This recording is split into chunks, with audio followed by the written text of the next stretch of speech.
Rasulullah sallallahu alaihi wasallam, "Man salaka tariqan yaltamisu fihi ilman, sahalallahu lahu bihi tariqan ilal jannah."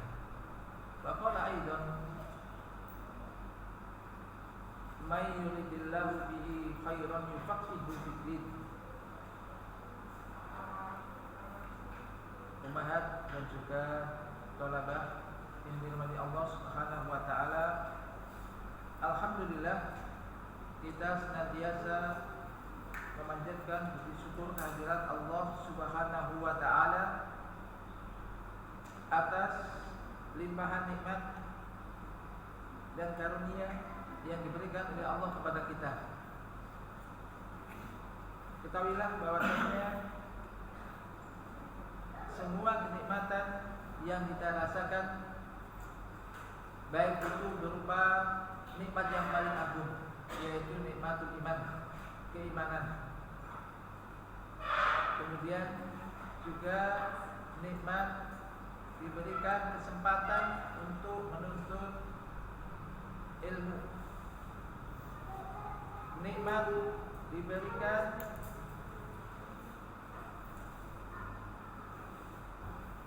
ilmu yang bermanfaat, wal amal soleh, dan juga amal soleh. Dan juga termasuk nikmat duniawi, diberi kesehatan, dan juga mungkin kemudahan-kemudahan yang lainnya. Itu semua dari Allah. Wa ma bikum min nikmatin fa min Allah. Kenikmatan apa saja yang ada beda pada diri kalian itu adalah dari Allah.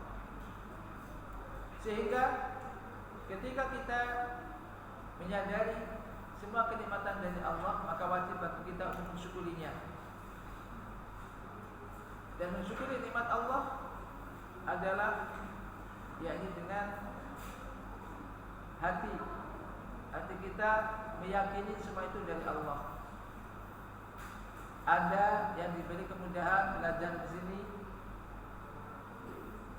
ketika mendapatkan ilmu itu ada dari Allah. Jadi bukan semata-mata dari kecerdasan, dari keahlian, kehebatan sehingga menjadikan dia sombong, tapi itu dari Allah. Termasuk yang diberi yakni umahat, kesempatan untuk bisa hadir di majelis ini, bisa menyerap ilmu, bisa paham, itu semua juga dari Allah, bukan semata-mata dari kita, sehingga tidak sombong. Yang diberi kemudahan, diberi harta, lapang rezeki, itu juga dari Allah, bukan semata-mata keahlian kita, usaha kita, sehingga merasa ini hasil jerih payah kita sehingga menjadi pelit karenanya. Tapi itu semua minallah. Wa ma bikum min nikmatin fa minallah. Maka kenikmatan apa saja yang ada pada diri kalian itu adalah dari Allah. Itu adalah dari Allah. Maka syukuri. Yang pertama dengan hati kita mengakui bahwasanya semua kenikmatan yang kita rasakan ini dari Allah. Yang kedua dengan lisan senantiasa memuji dan menyanjung Allah Subhanahu wa taala yang telah memberikan kenikmatan tersebut kepada kita. Yang ketiga, menggunakan kenikmatan itu untuk mencari keridhaan Allah, untuk mendekatkan diri kepada Allah, tentunya dengan meningkatkan ibadah dan ketaatan kepada Allah. Maka itu hakikat orang yang bersyukur. Termasuk diberi waktu luang dan kesehatan, di mana dua kenikmatan ini, waktu luang dan juga kesehatan ini, jarang manusia menyadarinya. Nikmatan mabudun bima katsirun minan nas, dua kenikmatan yang sering dilalaikan, kurang disadari oleh sebagian besar manusia, yaitu kesehatan dan kesempatan, as-sihah wal farah. Maka bersyukurlah ketika siapa yang diberi kesempatan waktu luang atau meluangkan waktu, ya, di waktu luang ini digunakan untuk menambah ilmu, Hakikat ilmu adalah kalau Allah kalau Rasul, membaca ayat-ayat Allah atau hadis-hadis Rasulullah Sallallahu Alaihi Wasallam. Maka ini suatu kenikmatan. Ya, hendaknya bisa disyukuri dan harus disyukuri. Mensyukurinya dengan tadi di antara menggunakan untuk menuntut ilmu dengan sungguh-sungguh, tidak asal-asalan, karena ini suatu ibadah. Dan ingat Allah Ta'ala dalam berfirman, yarfa'illahu ladina amanu minkum waladina utul ilma darajat.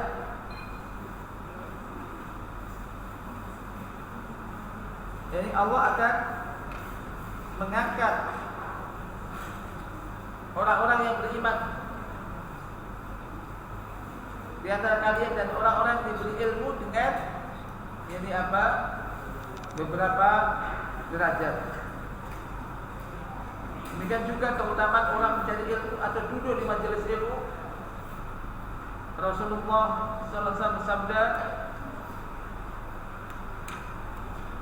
"Man salaka tariqan yaltamisu fihi ilman, sahalallahu lahu bihi tariqan ilal jannah."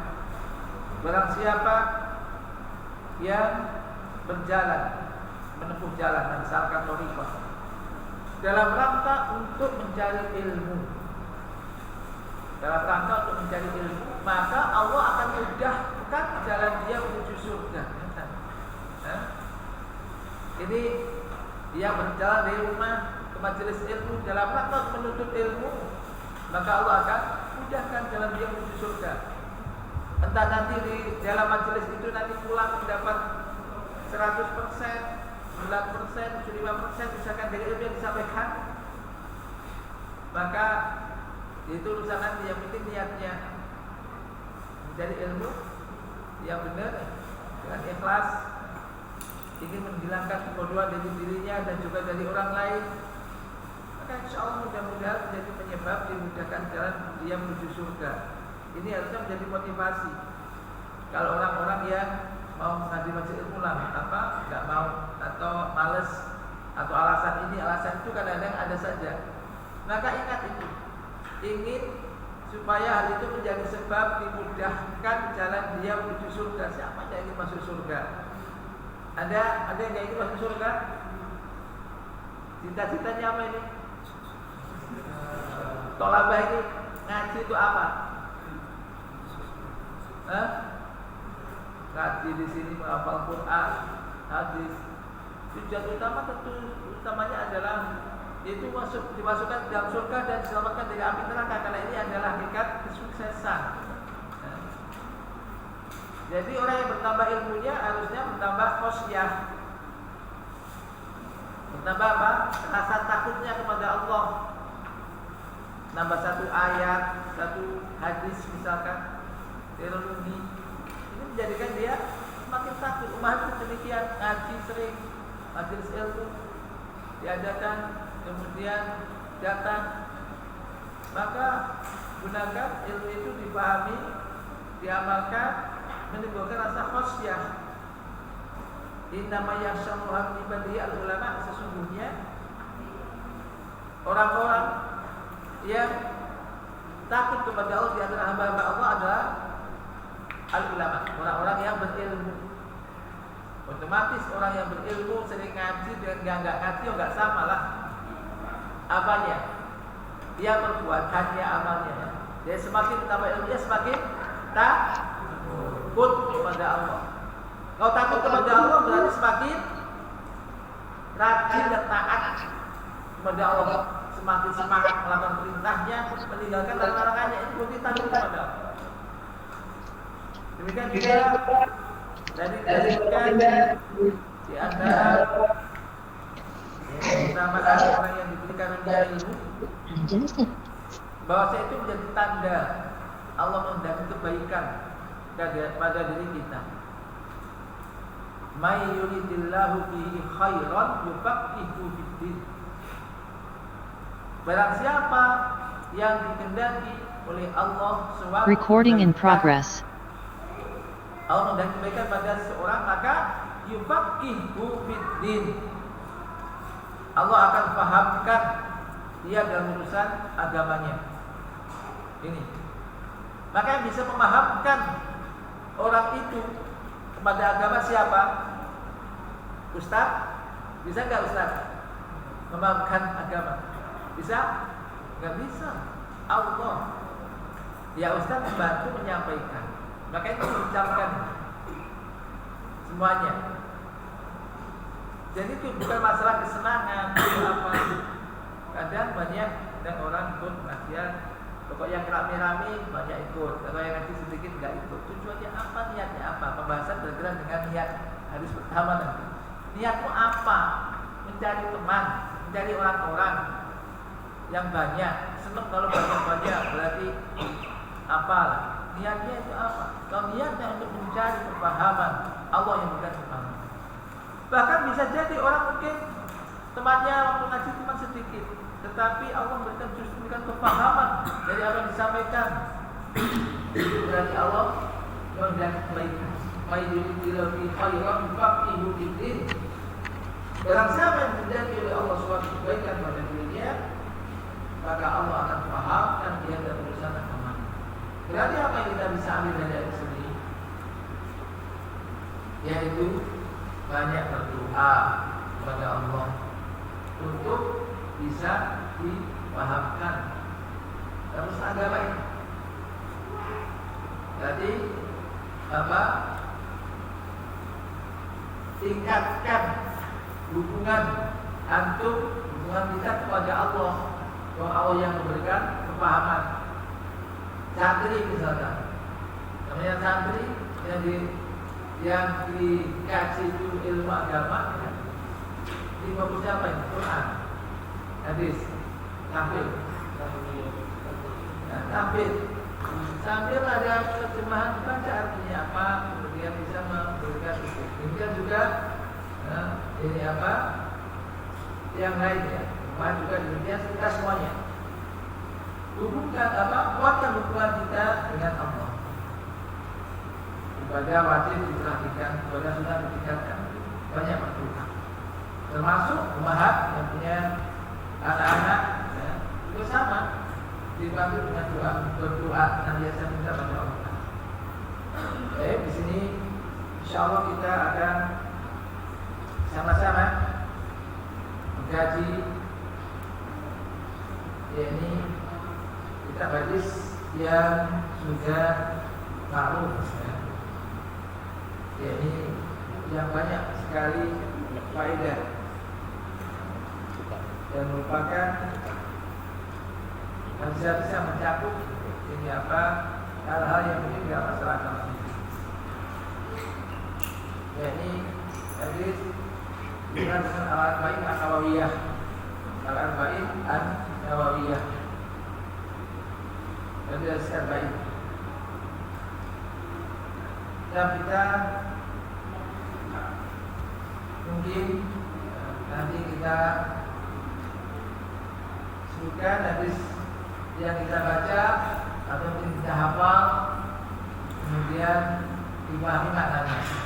Paling tidak ada dia baca di situ paham artinya. Artinya apa sih yang dibaca? Kenapa? Karena dia memahami, berarti tahu artinya. Ketika seorang bisa memahaminya, ketika bisa memahaminya, bisa mengamalkannya.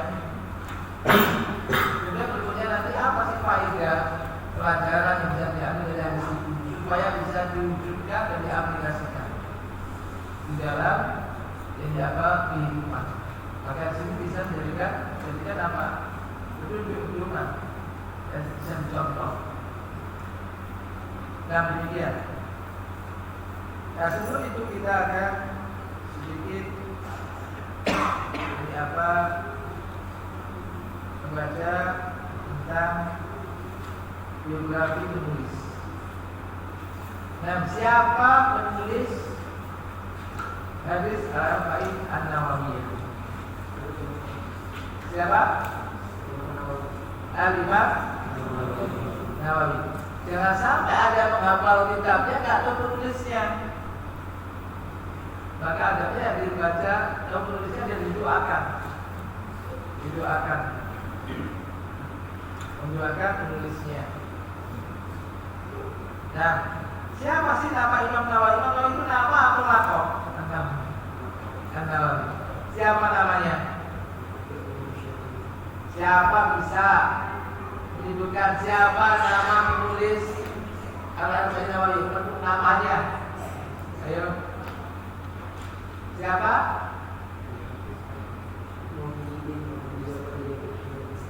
Ya berarti namanya siapa?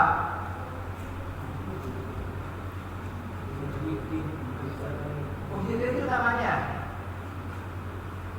Nama aslinya siapa? Hah? Tahu nama? Namanya siapa, dari mana siapa? Baca itu. Tolabah, tulab. Ada belum paham? Tolabah yang siapa namanya? Betul, Zakaria.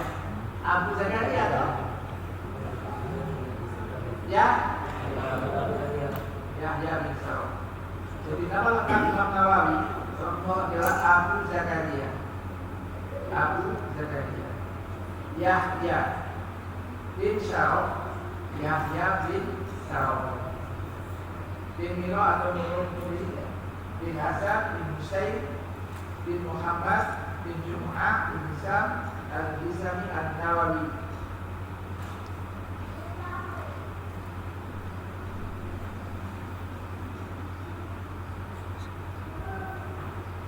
Hisam ini ada salah satu nama kakeknya yang tetap di Al-Daulah di daerah Nawa. Jadi di situ namanya siapa? Berarti Yahya bin Syaraf. Abu Zakaria Yahya bin Syaraf. Kalau Nawawi berarti apa Nawawi ini? Nisbah pada kota Nawa. Ada misalkan dari Balikpapan berarti Balikpapan ini Nawa jadi Nawawi. Supaya tahu ini nisbah dari Banjar berarti Banjari. Ya. Maka ini disebutkan dari Imam Nawawi. Imam Nawawi Rasulullah lahir dan besar di kota Nawa. Beliau Rasulullah tinggal di sana selama 28 tahun. Sehingga beliau menisbatkan pada kota tersebut nisbah Nawawi. Dan dari kota Nawawi. Kalau sekarang ada misalkan Al-Banjari dari kota Banjar misalkan. Dari Indonesia, dari negara Indonesia dan seterusnya. Dari orang yang menetap lama di suatu daerah maka bisa dinisbatkan ke daerah itu.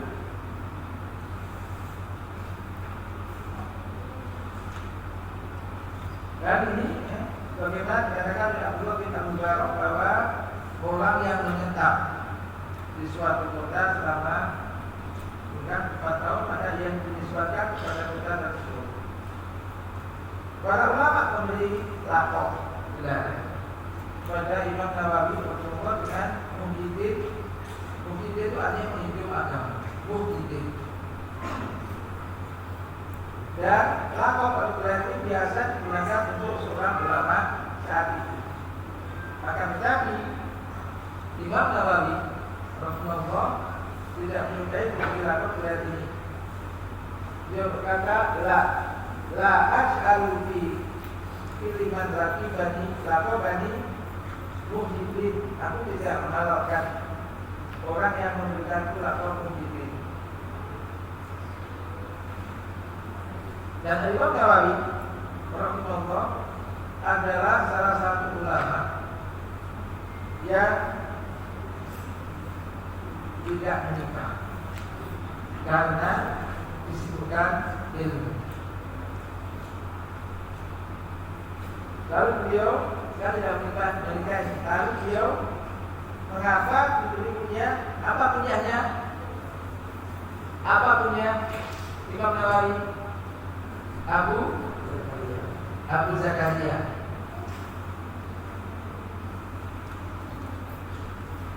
Kalau kata misalkan Abu Ahmad berarti bapaknya Ahmad ya.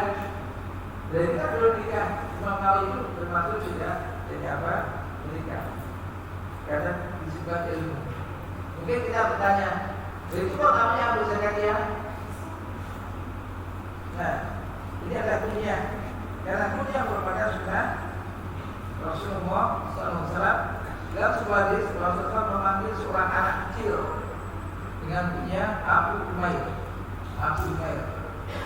Beliau Rasulullah SAW bersabda, Ya Aba Umair, ma fa'ala Umair. Wahai Abu Umair, apa yang dilakukan oleh Umair? Ini anak kecil. Artinya kalau anak kecil sudah punya anak belum? Belum. Disebut dengan Abu Umair. Itu.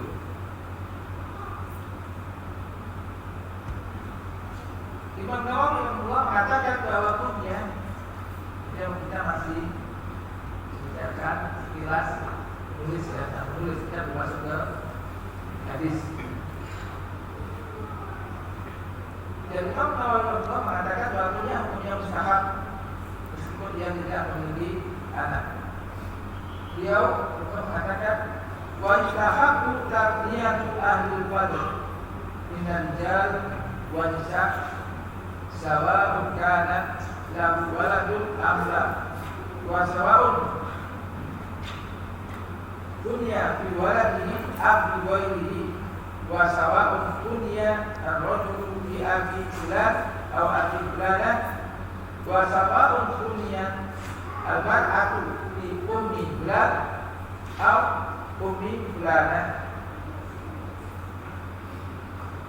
Dan disukai ada mustahab, dianjurkan atau disukai, yaitu untuk memberikan kunyah kepada lelaki atau wanita yang memiliki keutamaan, baik ia memiliki anak atau tidak. Baik kunyah itu dengan anaknya, maksudnya sebut anaknya, atau dengan selainnya.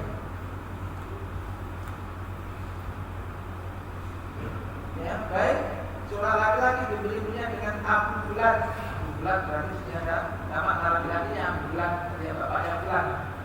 Atau seorang wanita dengan Ummu Fulan, Ummu siapa? Macam Fulana, seorang wanita dengan Ummu Fulan siapa? Atau Ummu Fulana, Abu Fulan atau Abu Fulana, Ummu Fulana. Kali ini sebagaimana yang dilakukan Rasulullah SAW, di mana beliau memberikan kunyah Aisyah radhiyallahu dengan Ummu Abdillah. Aisyah diberinya Ummu Abdillah. Diriwayatkan dari Aisyah radhiyallahu bahwasanya Nabi Muhammad SAW berkata kepadanya, "Ala taqtanina?" Tidakkah kau berkunyah?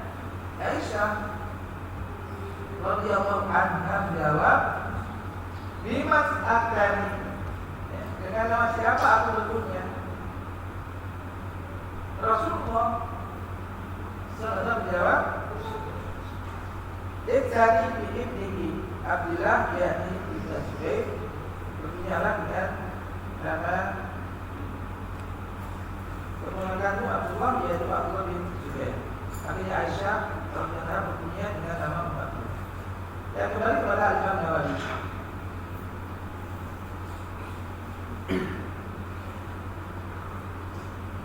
Al-Imam Nawawi perempuan meninggal dalam usia yang sangat tidak lama.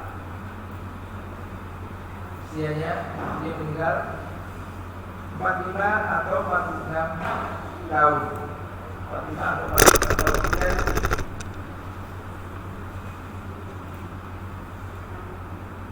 masih muda.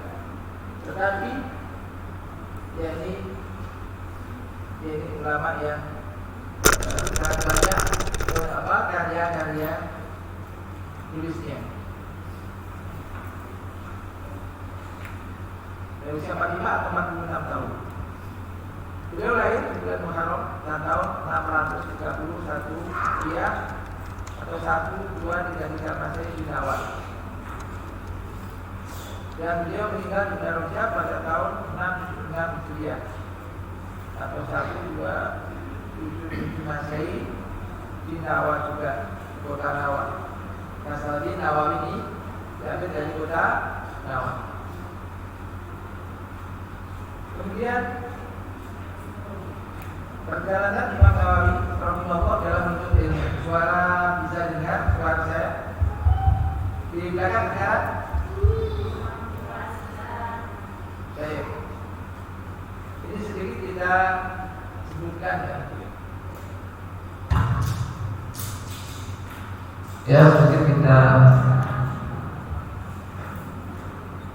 sebutkan.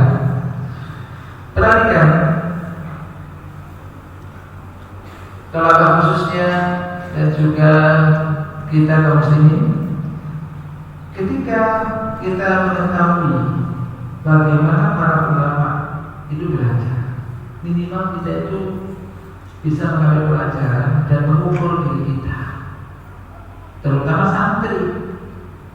Ulama bisa ujuk-ujuk jadi ulama, enggak, perjalanannya masih ada.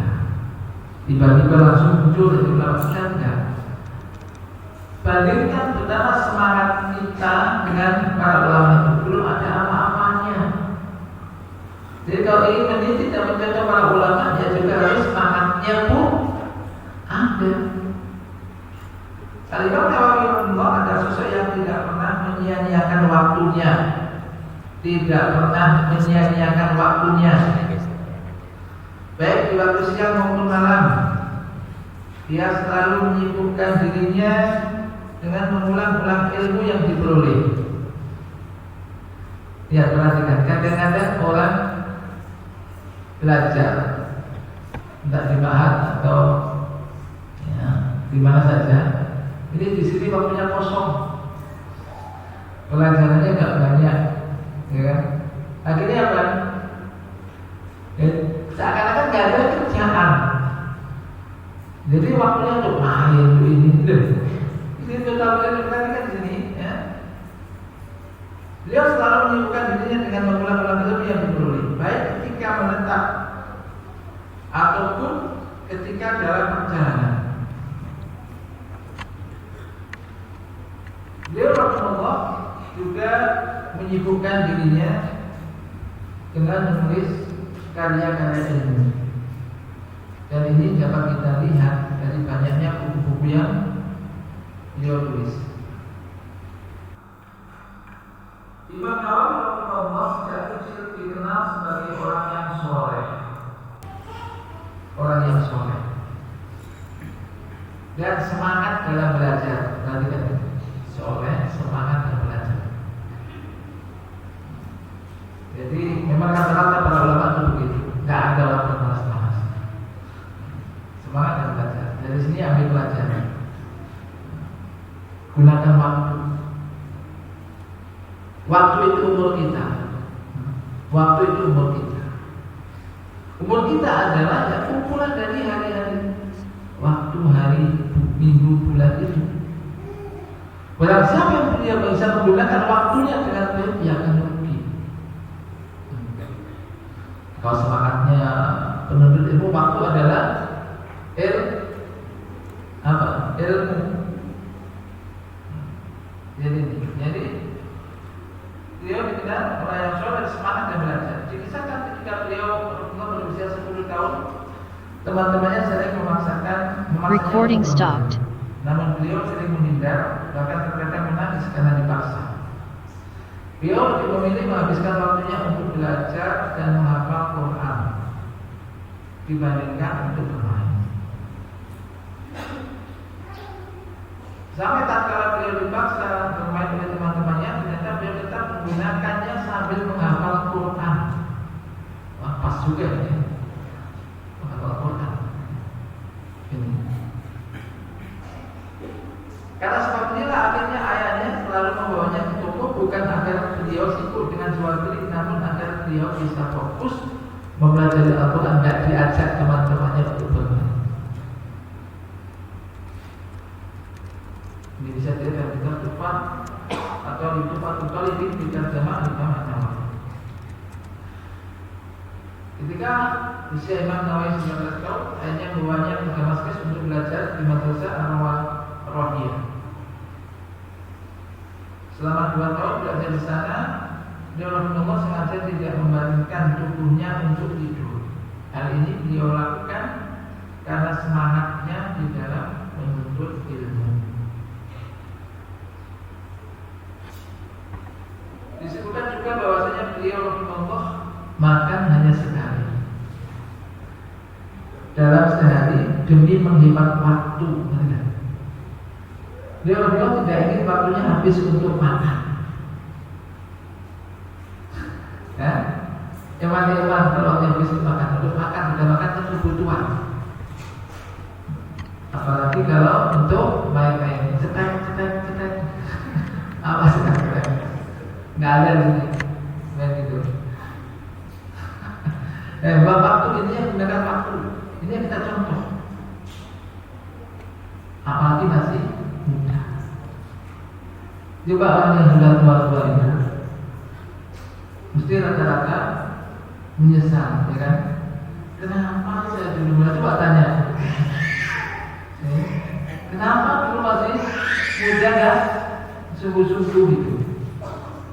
Bapak sudah sungguh-sungguh, bapak nggak lebih sungguh-sungguh lagi gitu. Ini ya semuanya. Kita bersama. Emas juga banyak yang ada waktu, gunakan waktunya banyak. Jadi di rumah bisa juga untuk menelaah ilmu, baca, mendengarkan. Sekarang Masya Allah banyak sekali cara untuk mendapatkan ilmu banyak. Ustaz-ustaz yang sunnah yang mengajarkan sunnah Allah dan sunnah dan pemahaman salafun ummah juga banyak. Ya kan? Di tangan ada ya. Maksudnya kan tadi medsos ada ketika dipilih yang ini bagi yang di rumah. Ada luang waktu, misalkan tidak sempat pergi ke langsung ke majelis ilmu datang kan ada suatu hal, ada semacam itu. Yang benar ketika kembali ke sini. Soal dari segi keilmuan beliau juga terkenal dari segi amalannya. Nah ini kita contoh dari para ulama rata-rata demikian. Ketika ilmunya ini banyak, itu relevan dengan amalnya. Jadi ilmu itu diamalkan. Jadi ulama oleh amiluna bi ilmihi, ulama oleh berilmu dan mengamalkan ilmunya. Karena kan ilmu itu diamal. Maka saya sampaikan kepada para ulama, para ulama kita semuanya, senantiasa banyak berdoa dan berusaha untuk mengamalkan ilmu yang telah didapatkan.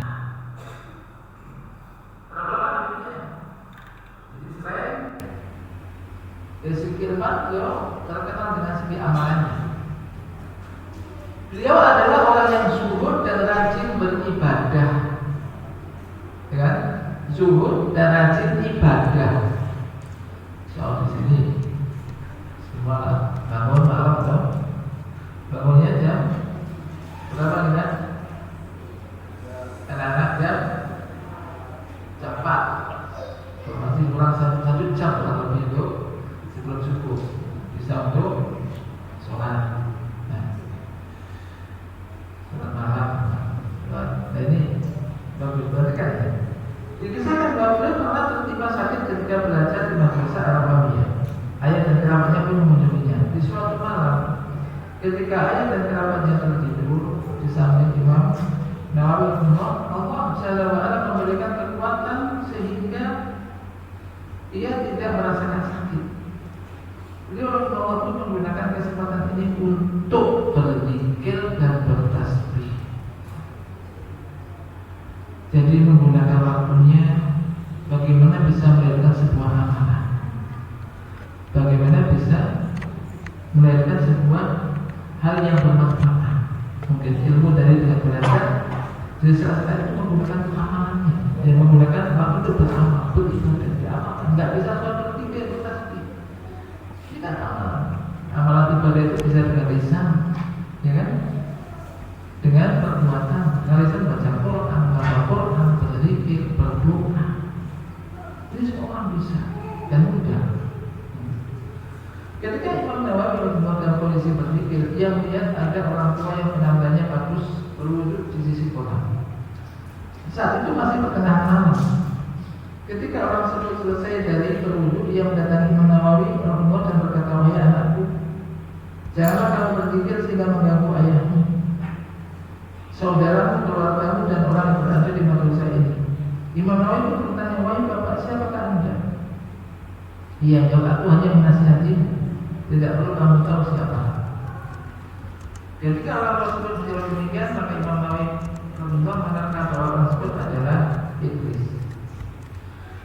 Beliau rahimahullah mengucapkan ta'awud dan mengangkat suaranya dengan tasbih. Tetapi tersebut pun berpaling dan pergi menuju pintu madrasah karena suaranya sangat tinggi. Akhirnya ayah dan yang lainnya terbangun. Imam Nawawi rahimahullah segera bangkit menuju pintu madrasah. Ternyata pintu tersebut dalam keadaan terkunci.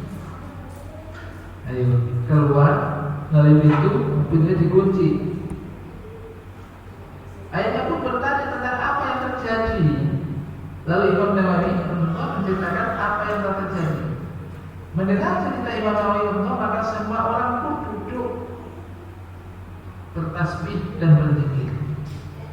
Jadi yang tidur pun akhirnya bangun, justru ikut berzikir dan bertasbih. Dari sini kita contoh apa yang bisa kita ambil pelajaran? Semangatnya para ulama ini di dalam menuntut ilmu, ini ada semangatnya, dan juga mengamalkan ilmu itu, menggabungkan antara ilmu dan amal. Demikianlah Ahlussunnah wal Jamaah. Semangat tinggi untuk menuntut ilmu, dan kemudian juga semangat untuk mengamalkan ilmu itu sehingga berupa amal soleh. Amal soleh.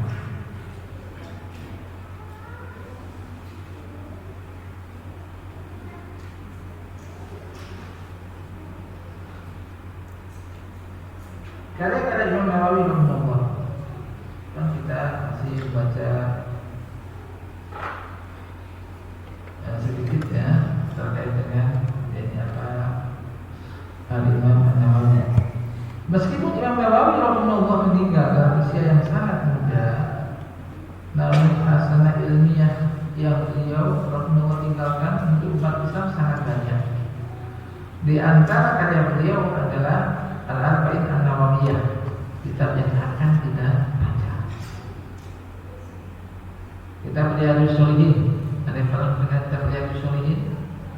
Ini kitab Riyadhus Shalihin, kitab yang insyaallah juga banyak dikaji oleh umat sedunia. Riyadhus Shalihin, Al-Minhaj Syarah Sahih Muslim bil Ahzab, At-Taqrib wa Taysir bi Ma'rifah Sunan Al-Basir Al-Nadir, Minhaj At-Talibin wa Midah Al-Mufti bi Fiqh Al-Imam Syafi'i, Rawdatul Talibin. Ada juga At-Tibyan fi Adab Hamalatul Quran. Ini kan boleh tahfidz. Pernah baca kitab ini? Belum? Pernah? Apa? At-Tibyan fi Adab bi Hamalatul Quran. Ini bagus kitab ini juga.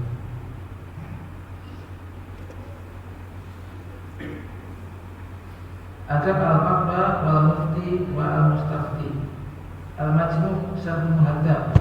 Ini juga termasuk karya besar beliau. Itu di antara karya beliau, banyak lagi. Ini menunjukkan bahwa yang menjadi tolak ukur di sisi Allah Azza wa Jalla adalah keberkahan usia, bukan panjangnya usia. Keberkahan usia yang berkah. Usianya tidak banyak tetapi berkah.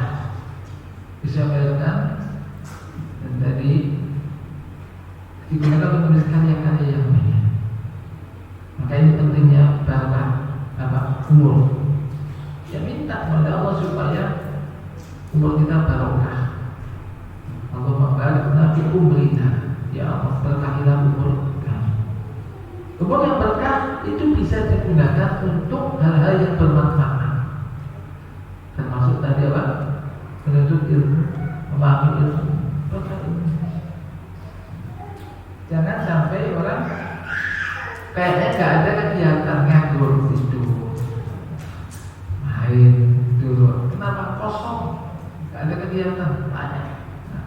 Kegiatan. Kalau di sini apalagi fokus namanya orang yang bisa baca Quran, bisa ilmu yang lain, baca hadis, ilmu semua.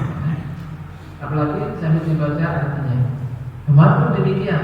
Paling tidak saya yakin semuanya punya mantan minimal kan.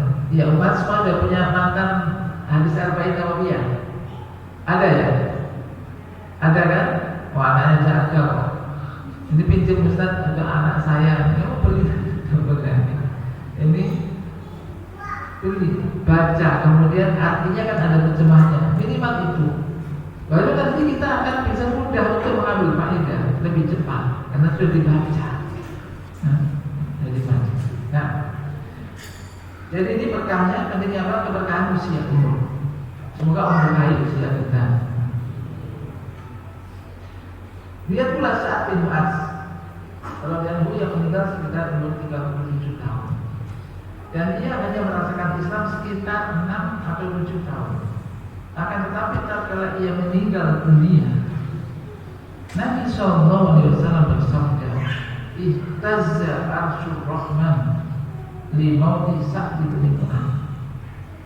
Arsy Allah Ar-Rahman bergetar karena wafatnya Sa'ad bin Mu'adz. Demikian juga Imam An-Nawawi rahimahullah sudah meninggal di usia yang muda, namun dan yang beliau rahimahullah sangat banyak. Bahkan karena sangat banyaknya ilmu yang beliau tinggalkan bagi umat Islam, kemungkinan kita tidak bisa membaca dan membahas seluruh kitabnya. Demikian jelas tentang yakni tentang mu'allif penyusun atau penulis kitab Al-Imam Al-Nawawi yaitu Al-Imam Nawawi rahimahullah ta'ala. Dan juga saya tambahkan sedikit,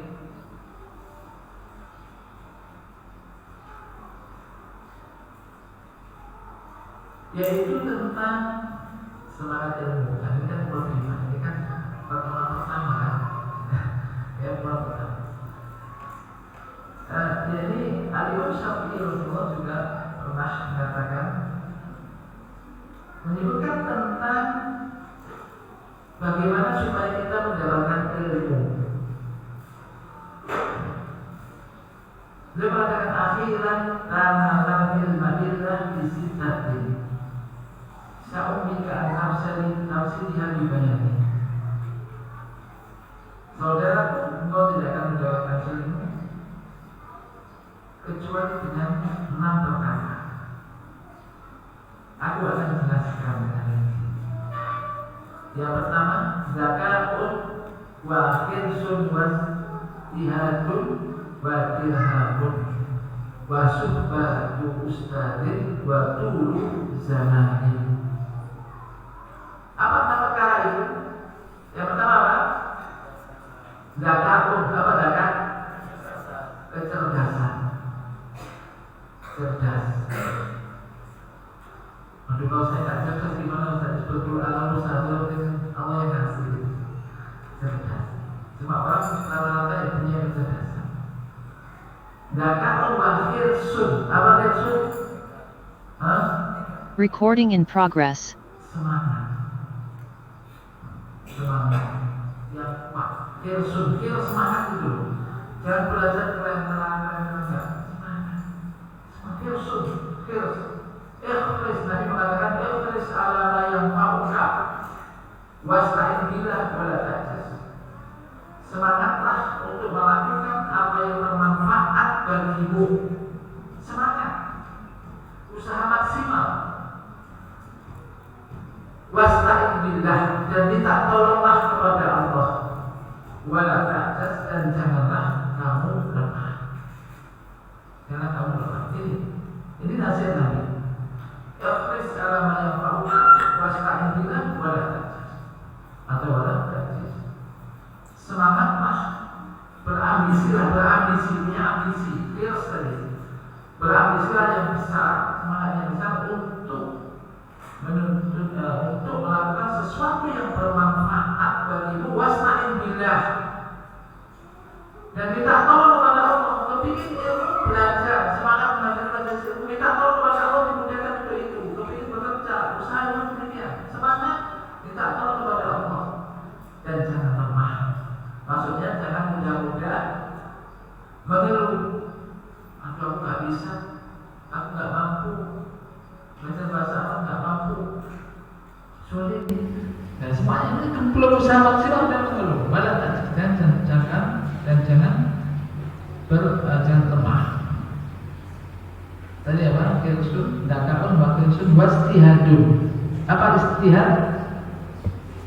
Bersungguh-sungguh, ada semangat, sungguh-sungguh. Enggak sungguh-sungguh ya nggak bisa. Sungguh-sungguh nggak bisa.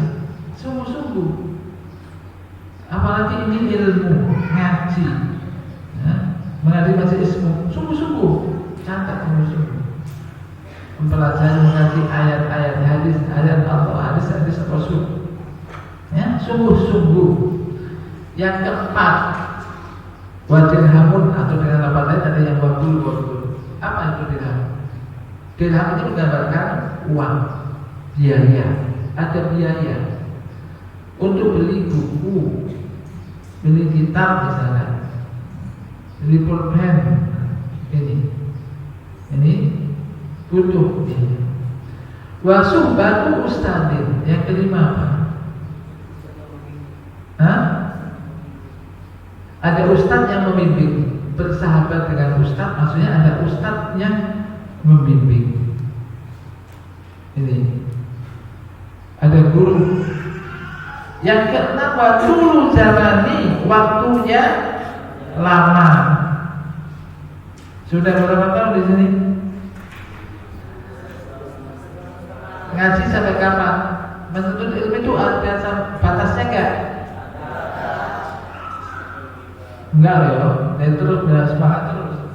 Atau nanti kalau sudah lulus selesai, sudah S1, S2, S3, bisa S3, nggak ngaji terus sampai kapan? Sampai mati. Artinya ketika belum mati masih bisa menuntut ilmu, dan masih ada manfaat. Bisa jadi orang sebelum meninggal mendapatkan ilmu, ternyata yang benar demikian, bukan demikian.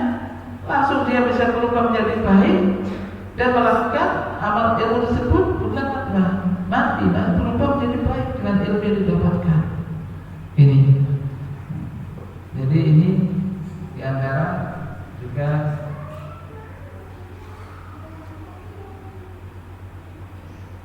yakni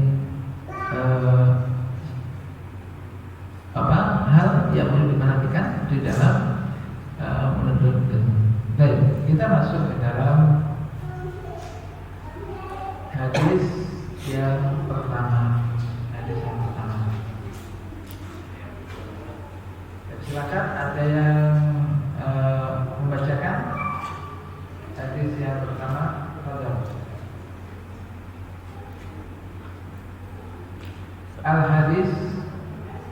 Hadisul awal, hadis yang pertama.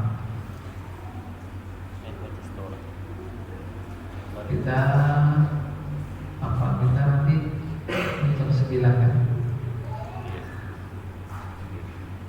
Sampai jam berapa nih? Sampai jam 9 kan?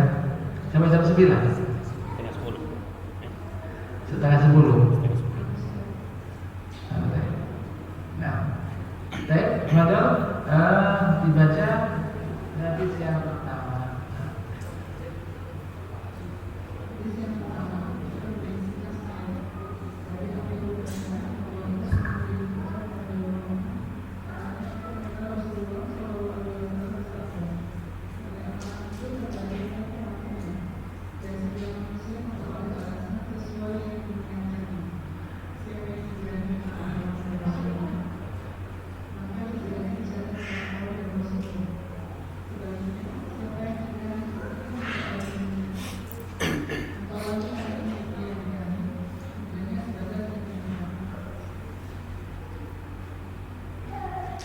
Nah, perhatikan.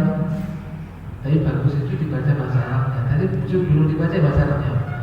Bahasa Arab maksud Nabi bersabda bahasa Indonesia. Nabi.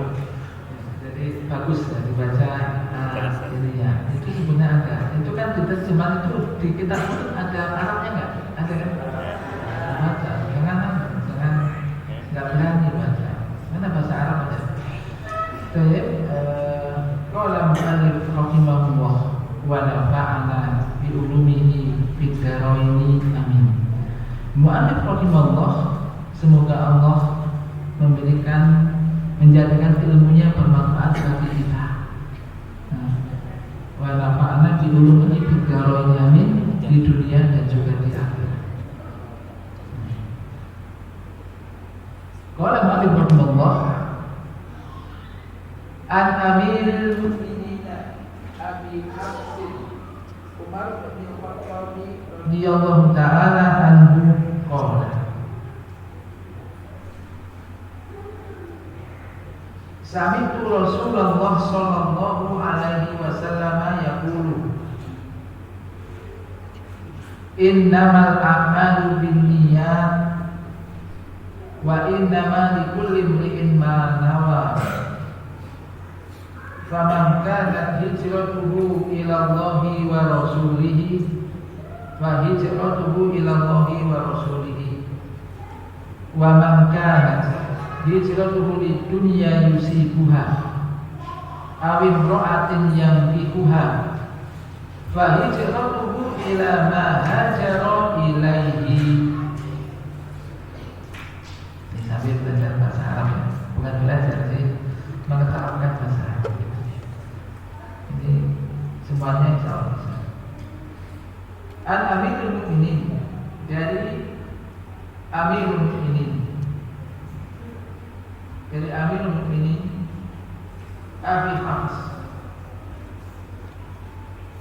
Umar bin Khattab radhiyallahu ta'ala anhu telah berkata, sami'tu Rasulullah sallallahu alaihi wasallam yaqulu, aku telah mendengar Rasulullah sallallahu alaihi wasallam bersabda, innamal a'malu binniyat, sesungguhnya innamal a'malu ini sesungguhnya al-a'mal jamak dari amal. Sesungguhnya amalan-amalan itu yakni tergantung niatnya. Ya, nilai amalan itu tergantung niatnya. Jadi seluruh amal itu tergantung kepada niatnya. Wa innama likulli imri'in ma nawa, dan sesungguhnya setiap orang itu akan mendapatkan apa yang ia niatkan. Apa yang ia niatkan. Faman kanat hijratuhu ila Allah wa rasulihi, maka barang siapa yang hijrahnya itu kepada Allah dan Rasulnya, maka hijrahnya ia akan mendapatkan pahala hijrahnya kepada Allah dan Rasulnya, mendapatkan pahala. Dan barang siapa waman kanat hijratuhu lidunya yusibuha, dan barang siapa yang hijrahnya itu karena dunia yusibuha, yang ingin dia capai, karena dunia yang ingin dia dapatkan, atau karena wanita yang ingin dia nikahi, maka hijrahnya adalah ila ma hajara ilaihi, kepada apa yang menjadi tujuannya atau niatnya. Ini arti dari matan hadis yang pertama. Rawahu Imam al-Muhaddisin, hadis ini diriwayatkan oleh Imam al-Muhaddisin, dua imam ahli hadis. yaitu Abu Abdullah Muhammad bin Ismail bin Ibrahim bin Mughirah bin Bardisbah bin Al-Bukhari, dan juga Abu Husain Muslim bin Al-Hajjaj bin Muslim Al-Husaini Al-Isabuli fi Sahihaihima, di dalam kitab Sahihnya. Aladaini huma asyhadul kutubil musannafah, yang keduanya merupakan kitab yang paling sahih yang ditulis. Ini kitab Bukhari dan Muslim.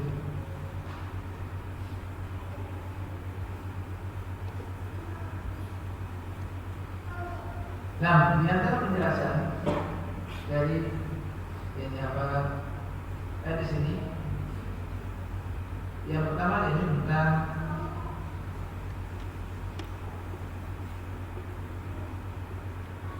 Amirul Mukminin. Jadi Amirul Mukminin, perawinya yaitu Amirul Mukminin. Siapa ini? Dia ini Umar bin Khattab. Umar bin Khattab, dia ini sebagai khalifah yang kedua. Lakopnya apa lakopnya? Al-Faruq.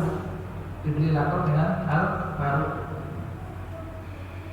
Dan masuknya Islam Umar bin Khattab ini memberikan pengaruh sangat besar, kemenangan yang sangat besar bagi kaum muslimin.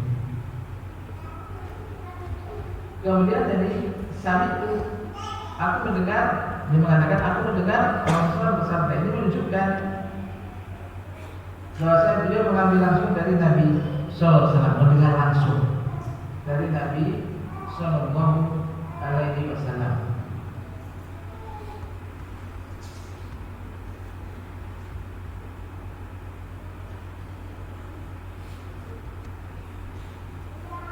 Kemudian innamal a'malu binniyat, jadi sesungguhnya amalan-amalan itu tergantung niatnya.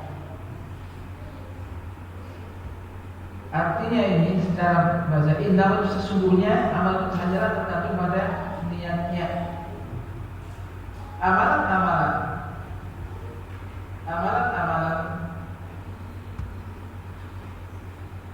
ini meliputi, yaitu amalan hati dan juga amalan lisan berupa bicara, dan juga amalan jawarih anggota badan. Amalan yang mencakup apa? Amalan hati dan juga amalan yang berupa ucapan lisan, dan juga amalan anggota tubuh yang lainnya. Dan ini mencakup itu semua amalan. Sebenarnya amal itu tergantung niatnya. Amalan hati contohnya adalah misalkan tawakal. Contohnya tawakal. Tawakal kepada Allah, ingin kembali kepada Allah, khasyah, takut pada Allah, dan yang semisal.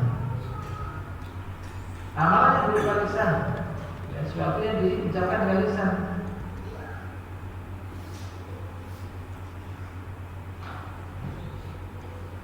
Contohnya apa? Amalan lisan contohnya apa? Baca Quran, kemudian berzikir. Kita kan baca Quran, kita kan amal niatnya juga. Niatnya apa baca Quran? Ini penting nanti diperhatikan. Baca Quran, menghafal Quran, inginnya apa? Jadi hafid, supaya jadi imam yang bagus dalam usia akan Allah. Ini termasuk jadi apa? Dengan lisan. Kemudian juga dengan anggota badan. Ini banyak. Anggota badan sholat, contohnya ya, sholat dan amal-amal yang lainnya. Ini amal niat. Niat ini artinya niat itu adalah keinginan. Iradatul amal. Niat untuk beramal. Secara bahasa niat ini adalah tujuan. Tujuannya apa? Secara syariat yaitu al-asmu ala fi'il ibadah taqarruban ila Allah Ta'ala.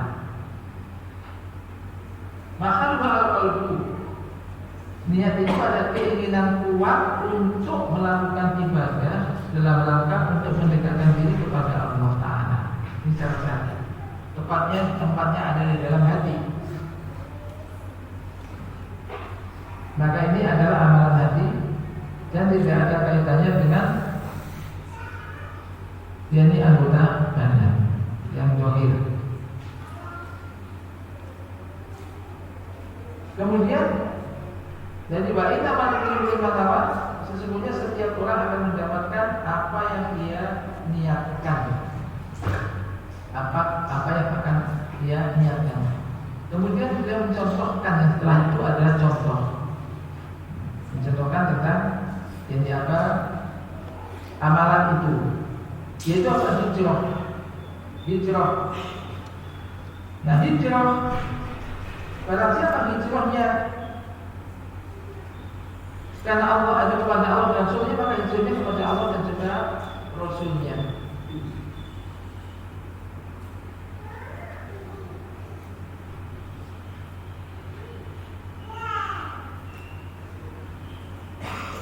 Hijrah maknanya adalah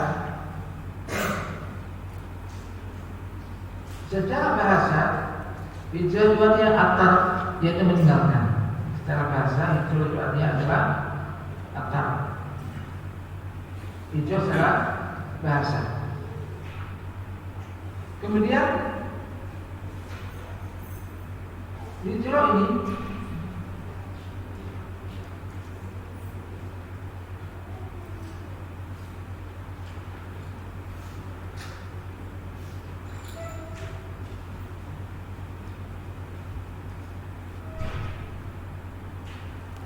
jadi itu secara bahasa artinya tadi meninggalkan. Al-Hafiz Ibnu Hajar mengatakan bahwa hijrah ada dua makna. Pertama, meninggalkan suatu tempat dan berpindah ke tempat yang lain. Dan hal ini pernah terjadi di zaman Nabi SAW. Di secara umum hal ini terbagi menjadi dua, yaitu apa? Al-intiqal, berpindah dari khauf ila dari amin, berpindah dari negeri yang tidak aman menuju negeri yang aman. Contohnya pernah hijrah dari Makkah ke Habasyah ketika itu ya. Dan hijrah ini terjadi dua kali di zaman Rasulullah SAW. Demikian juga yang kedua yaitu berpindah dari negeri kafir menuju negeri Islam. Nah di sini mana ini intiqal dari syirik ila dari Islam, atau dari kufur ila dari Islam, berpindah dari negeri kafir menuju negeri Islam. Ya, contohnya adalah hijrah dari Mekah ke Madinah. Kemudian juga makna kedua hijrah juga yaitu di mana meninggalkan amalan yang buruk menuju amal soleh. Makna ini sejalan dengan perkataan Rasulullah, al-muslimu man salimal muslimuna min lisanihi wa yadihi, wal muhajiru man hajara man nahahu anhu. Seorang muslim itu adalah orang yang kaum muslimin tidak tersakiti, atau kaum muslimin selamat dari gangguan lisan dan tangannya. Dengan kata lain, orang muslim itu ada orang yang tidak mengganggu muslim yang lainnya, baik dengan lisan maupun dengan tangannya. Dan orang yang hijrah al-muhajir, orang yang hijrah adalah orang yang meninggalkan apa yang dilarang oleh Allah. Apa yang dilarang oleh Allah sendiri yang boleh. Dan ini mana hijrah yang banyak diaplikasikan oleh kebanyakan orang sekarang, hijrah dari maksiat menuju amal soleh karena Allah Subhanahu wa taala, Maka hijrah ini adalah amalan yang mulia. Hijrah ini amalan yang mulia. Maka di sini disebutkan, menyebutkan di sini Rasul menyebutkan hijrah itu ada hijrah karena Allah dan Rasulnya, dan yang kedua hijrah karena dunia dan juga wanita.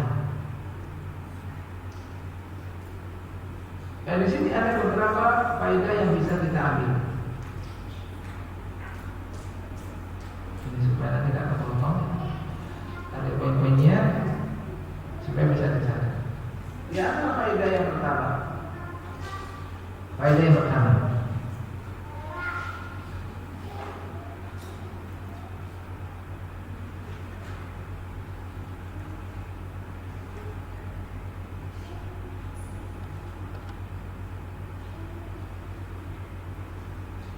bahwasanya amalan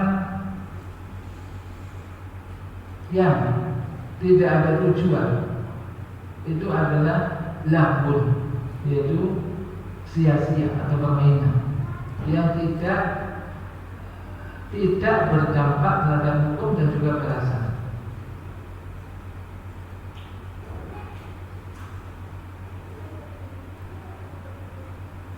Kecuali sesuatu yang menimbulkan kerusakan. Yang kedua, yaitu disyaratkannya niat di dalam setiap ibadah, baik itu sholat, zakat, puasa maupun yang lainnya.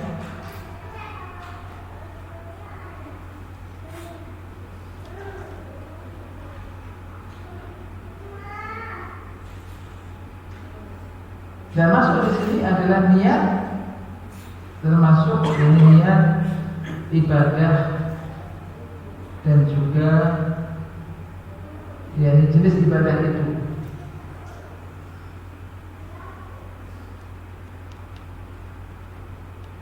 Yang contoh,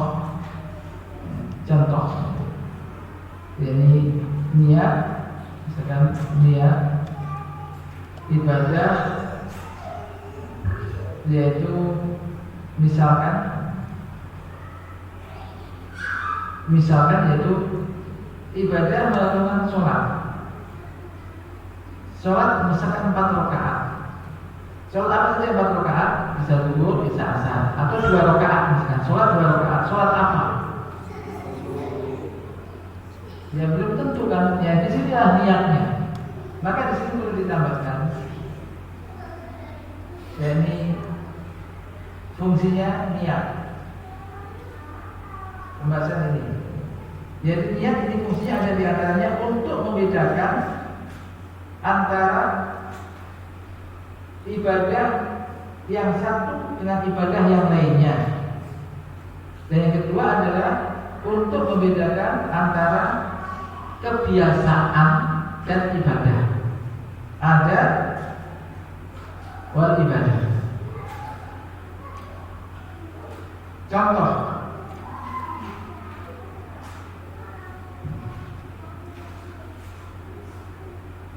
tadi untuk membedakan apa tadi fungsinya ibadah satu dan lainnya. Contohnya sholat 2 rakaat. Ada sholat 2 rakaat kalau masuk masjid sholat. Sholat apa? Apakah sholat tahiyatul masjid ataukah sholat sunnah qobliyah? Ini yang membedakan di niatnya.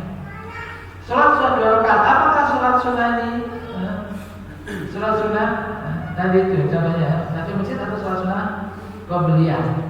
Atau misalkan sholat 4 rakaat. Ini sholat apa? Zuhur apa asar? Dan semacam itu.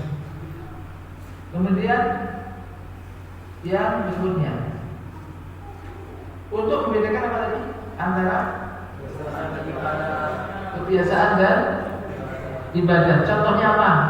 Contohnya mandi contohnya. Orang mandi dari ujung rambut sampai ujung kaki semua basah. Jadi kemarin saya perhatikan situ. Satu niatnya, kenapa kamu memilih itu? Panas, udaranya panas, supaya segar, biar segar, langsung mandi. Cool. Yang satu mandi besar. Maksudnya begini, pernah terjadi ada orang bertanya, Ustaz, apa? Misalkan orang malamnya cuma Kemudian di waktu pagi dia itu biasa mandi memang. Junub atau nggak junub kalau biasanya katanya sebelum subuh mandi. Nah ketika itu pas mandi ya secara biasa, nggak ada niat mandi besar. Mandi basah semua, tapi nggak ada niat untuk mandi besar. Terus sholat subuh, terus gimana? Sah nggak? Dia masih punya hadas besar apa enggak? Masih, dia wajib mandi, yang sholat itu ulangi. Karena tadi pas sholat dan keadaan masih hadas besar. Kenapa? Kan sudah mandi. Karena nggak ada niat untuk mandi besar. Sama-sama mandi. Ini kebiasaan ya. Ini pentingnya niat. Ini Anda bisa merasakan itu ya. Aku tadi niat enggak? Aku tadi nggak niat. Orang nggak makan, sama-sama nggak makan mulai terbit fajar sampai terbenam matahari, nggak makan nggak minum. Satunya kenapa nggak makan? Nggak ada yang dimakan. Satunya puasa, sama. Tetapi satunya niat puasa tadi nggak ada. Ini lewat pahala puasa ini enggak.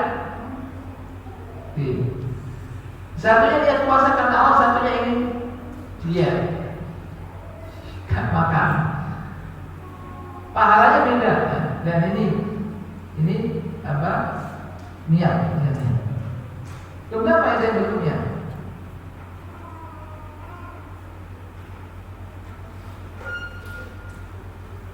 bahwasanya tidaklah ada yang bisa membedakan antara amalan-amalan yang semisal dalam zahirnya kecuali niat semacam tadi. Niat yang zahirnya sama, tetapi yang membedakan amal itu adalah niatnya. Contoh tadi sholat 2 rakaat atau 4 rakaat. Ini sholat apa? Ini ada niatnya. Maka kalau niat ada sholat apa? Sholat apa bisa Anda punya sholat itu aja. Tiba-tiba itu bahasanya penting. Sholat itu aja.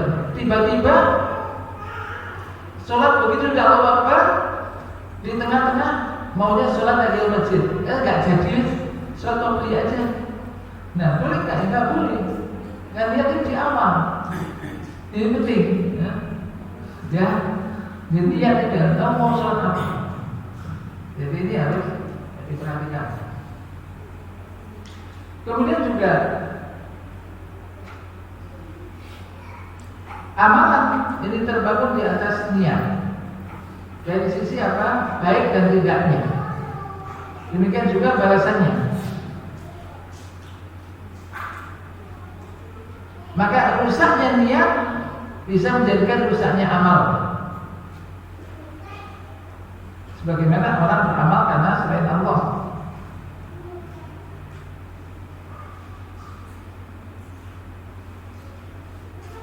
Dan bagusnya niat bisa menjadikan juga bagusnya amal. Dengan syarat amal itu dilakukan sesuai dengan syariat. Karena syarat diterimanya amal ada berapa? Ada 2, ada 3, minimal 2. Yang pertama ada niat ikhlas karena Allah. Yang kedua sesuai dengan syariat Rasulullah, dengan sunnah Rasulullah. Orang niatnya ikhlas karena Allah tapi amalannya tidak sesuai dengan sunnah, maka tidak bisa diterima. Orang sesuai dengan sunnah, sholatnya bagus, amalnya contohnya sholat, tetapi niatnya riya, niatnya karena manusia, maka ini juga tidak bisa diterima. Kemudian yang berikutnya, orang yang mukallaf tidak akan mendapatkan dari amalnya kecuali apa yang dia niatkan. Kecuali apa yang dia niatkan.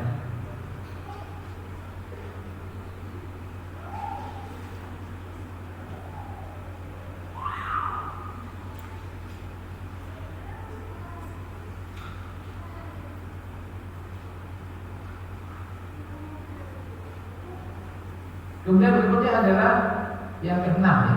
6 ya. Wajibnya ikhlas di dalam beramal. Wajibnya mentuluskan amal hanya karena Allah Ta'ala.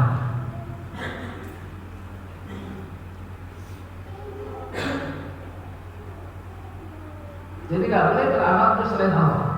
Syirik. Yang ketujuh, haramnya beramal untuk selain Allah. Yang ketujuh.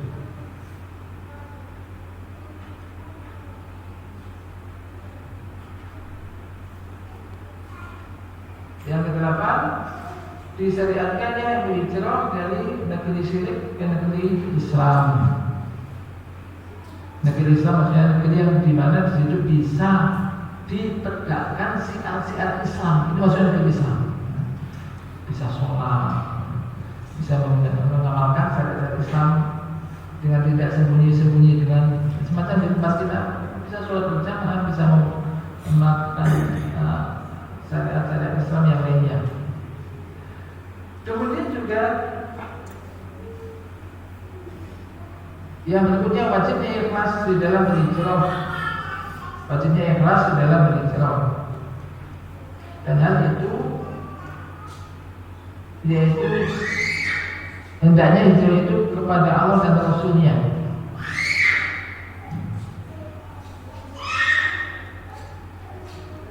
Fi hayatihi, ketika Nabi masih hidup kan ketika itu. Atau juga masuk hijrah kepada agama dan sunnahnya setelah beliau wafat. Maka pada agama dan sunnah yang dibawa oleh Rasulullah SAW.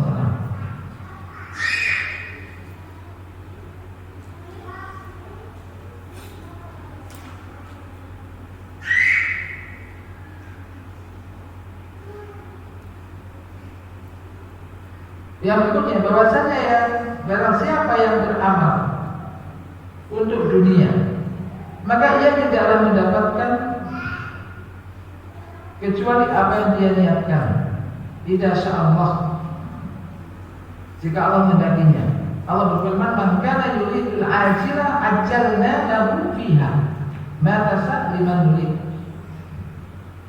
Barang siapa yang menginginkan kehidupan dunia, ya kami berikan segera di situ sebagaimana yang kami kehendaki, kata Allah, bagi siapa yang kami kehendaki. Faedah yang berikutnya adalah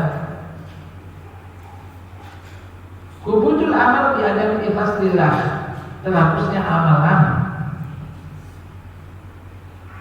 jika tidak ada keikhlasan karena Allah di dalam beramal tersebut.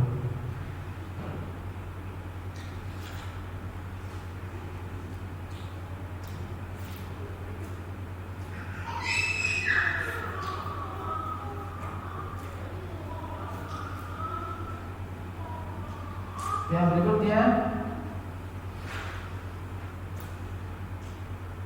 hinanya dunia dan kesenangan dunia.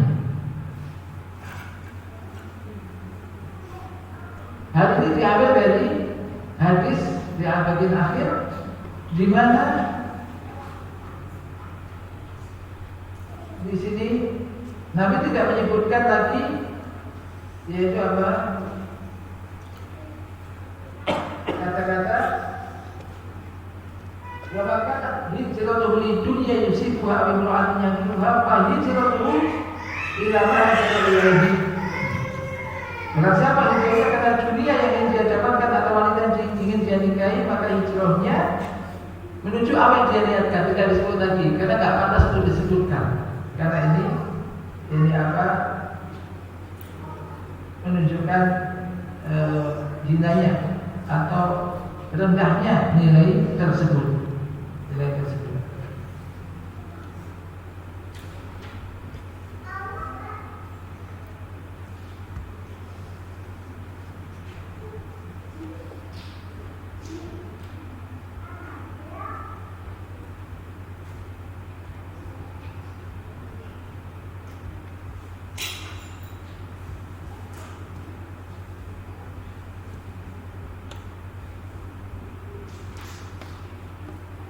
Kemudian juga ada faedah bisa ditambahkan situ.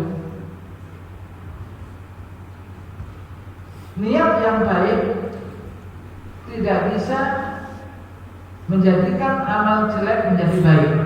Ini penting. Niat yang baik tidak bisa menjadikan amalan yang jelek menjadi baik. Contoh, mencuri, korupsi itu jelek atau baik? Jelek. Tapi dia lihat, saya tak korupsi nanti uangnya tak bagi-bagikan kepada orang yang miskin, atau untuk bangun masjid, atau untuk bangun pondok misalnya. Nah, ini ya tidak boleh mencuri yang mencuri. Enggak. Jadi tidak misalkan laki-laki dengan perempuan jabat tangan, ini niatnya baik. Seorang laki-laki melihat wanita bukan makhluknya panteng, wanita cantik, mensyukuri nikmat ya Allah Ustaz, mensyukuri nikmat Allah, tidak boleh. Jadi niat yang baik tidak bisa menjadikan amal jelek menjadi baik. Kemudian yang berikutnya, niat itu letaknya di hati. Niat letaknya di hati dan melapangkannya termasuk suatu hal yang baru. Kemudian niat yang baik ini akan bisa mengubah hal yang mubah menjadi ibadah. Ya, contoh makan, minum, hukum asalnya mubah. Tetapi kalau niatnya supaya bisa beribadah dengan baik, supaya kuat melakukan ibadah, kuat untuk ilmu, maka ini bisa menjadi ibadah.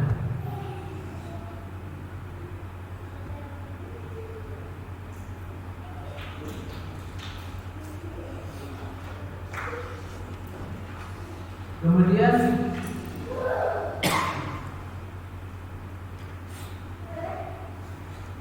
riya ini bisa membatalkan amal yang soleh. Ini ada pembahasan riya sebenarnya nanti ya. Nambahan dari ini.